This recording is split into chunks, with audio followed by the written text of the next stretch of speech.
आज की बड़ी खबर देश के करोड़ों प्राइवेट कर्मचारियों से जुड़ी है। नमस्कार, आपके साथ मैं हूं सुरभि शर्मा और आप देख रहे हैं TV9 डिजिटल। साल 2026 नौकरी पेशा लोगों के लिए राहत और उम्मीद भरा साल है।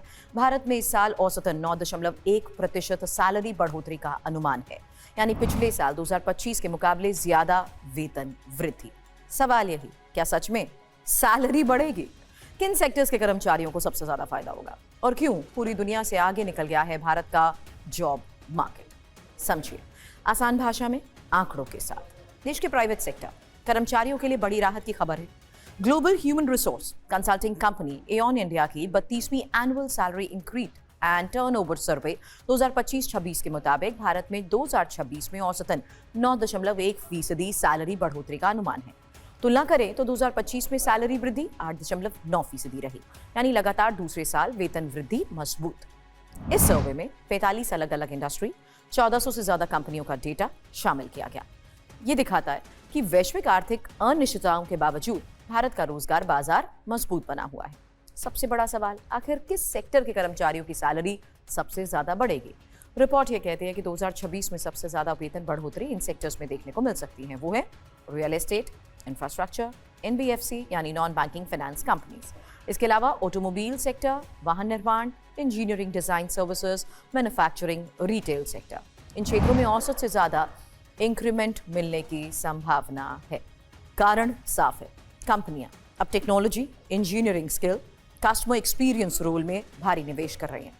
अब जरा वैश्विक तुलना भी देखिए, क्योंकि 2026 में अनुमानित सैलरी बढ़ोतरी को लेकर ही जहां Bharat 9.1%, America 4.3%, UK 4.1%, Germany 3.9%, Japan 3.7%, चीन 4.8%, सिंगापुर 4.2%, ऑस्ट्रेलिया 3.9% और ब्राजील 4.9%। यानी भारत की सैलरी ग्रोथ लगभग दुगनी है कई विकसित देशों से।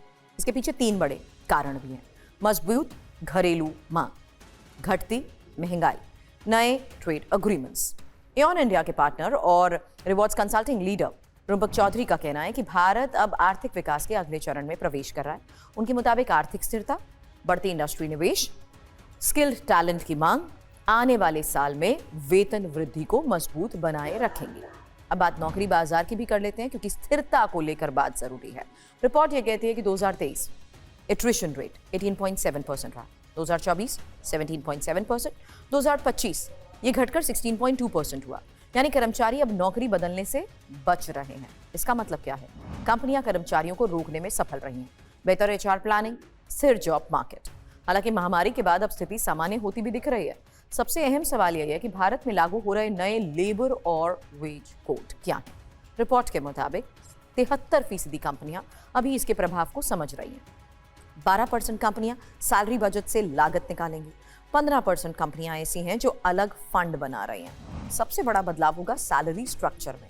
नई व्यवस्था के तहत ही बेसिक सैलरी कुल वेतन का 50% तक करनी होगी और इस वजह से 35% कंपनियां बेसिक सैलरी बढ़ाने की योजना बना रही हैं। 34% कंपनियां बेसिक और अलाउंस दोनों बदलेंगे। सीधा असर भी समझ लीजिए, हाथ में सैलरी थोड़ा बदल सकती है। PF और ग्रेच्युटी बढ़ेंगे, रिटायरमेंट बेनिफिट बेहतर होंगे, लॉन्ग टर्म सेविंग मजबूत होगी, यानी तुरंत फायदा कम दिखे लेकिन भविष्य सुरक्षित होगा। 2026 में भारत की GDP ग्रोथ लगभग 6.2% रहने का अनुमान है, जबकि कई विकसित देशों में ये 2% से भी कम रह सकती है। इसका मतलब भारत सिर्फ सबसे तेजी से बढ़ती अर्थव्यवस्था ही नहीं है, बल्कि टैलेंट और रोजगार का वैश्विक केंद्र बनता जा रहा है। कुल मिलाकर 2026 प्राइवेट कर्मचारियों के लिए पॉजिटिव साल है। सैलरी बढ़ोतरी मजबूत, नौकरी बाजार स्थिर, भारत वैश्विक अर्थव्यवस्था में आगे। सवाल आपसे, क्या आपको इस साल अच्छा इंक्रीमेंट मिलने की उम्मीद है? कमेंट में हमें जरूर बताएं। वीडियो पसंद आया तो करें लाइक और चैनल को करें सब्सक्राइब।